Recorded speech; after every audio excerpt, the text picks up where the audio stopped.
Είμαστε στο Παλάτο Βερσαλλιών, λίγο πιο έξω από το Παρίσι, και θα αναφερθούμε για το τι είναι το Παλάτο Βερσαλλιών ακριβώς και γιατί είναι σημαντικό. Το Παλάτι των Βερσαλλιών ήταν η κατοικία του βασιλιά Λουδοβίκου του 14ου, που ήταν σύμβολο της απόλυτης μοναρχίας. Εκεί συγκεντρώνονταν όλη η εξουσία στο πρόσωπο του βασιλιά.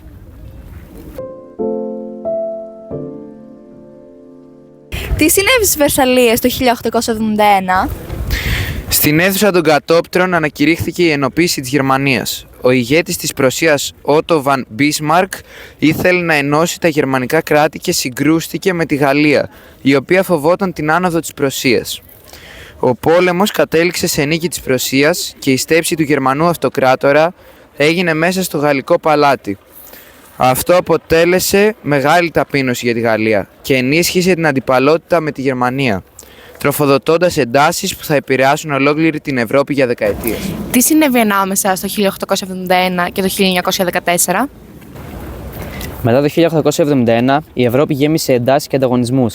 Οι μεγάλες δυνάμεις, όπως η Αυστρο-Ουγγαρία, η Ρωσία, η Γαλλία, η Γερμανία και η Αγγλία, δημιουργούσαν συμμαχίες και εξοπλίζονταν συνεχώς, μέχρι που μια δολοφονία του Αρχιδούκα Φερδινάνδου στο Σαράγεβο το 1914 αποτέλεσε την αφορμή για να ξεσπάσει ο Πρώτος Παγκόσμιος Πόλεμος.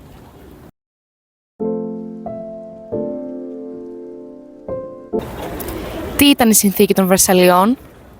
Ήταν η συμφωνία που υπογράφτηκε με τη λήξη του Α Παγκοσμίου Πολέμου, τερματίζοντάς τον και επιβάλλοντας βαρύς όρους στη Γερμανία.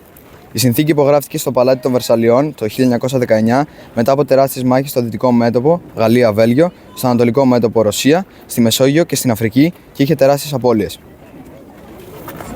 Οι ηγετικές δυνάμεις, Γερμανία, Αυστρο-Ουγγαρία και Οθωμανική Αυτοκρατορία, η τότε και η Γερμανία υπογράφει ανακοχή και αναγκάζεται να αποδεχθεί την ευθύνη για τον πόλεμο, κάτι που θεωρήθηκε ιδιαίτερα ταπεινωτικό και είχε σοβαρές πολιτικές και κοινωνικές συνέπειες στο εσωτερικό της χώρας. Γιατί η συνθήκη των Βερσαλλιών θεωρείται αποτυχημένη? Οι νικήτριες δυνάμεις επέβαλαν βαρύς όρους στη Γερμανία, όπως καταβολή αποζημιώσεων, περιορισμό στρατού και απώλεια εδαφών, οι οποίες δημιούργησαν έντονη δυσαρέσκεια στη Γερμανία αντί να εξασφαλίσουν την ειρήνη.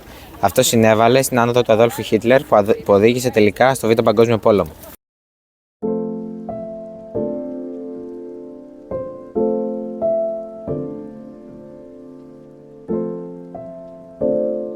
Πώς συνδέεται η συνθήκη των Βερσαλλιών και τα γεγονότα που προηγήθηκαν και ακολούθησαν με την Ευρώπη σήμερα?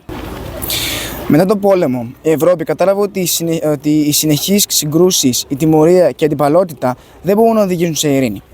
Έτσι, μετά το Β' Παγκόσμιο Πόλεμο, η Ευρώπη αναζήτησε ένα νέο δρόμο, τη συνεργασία.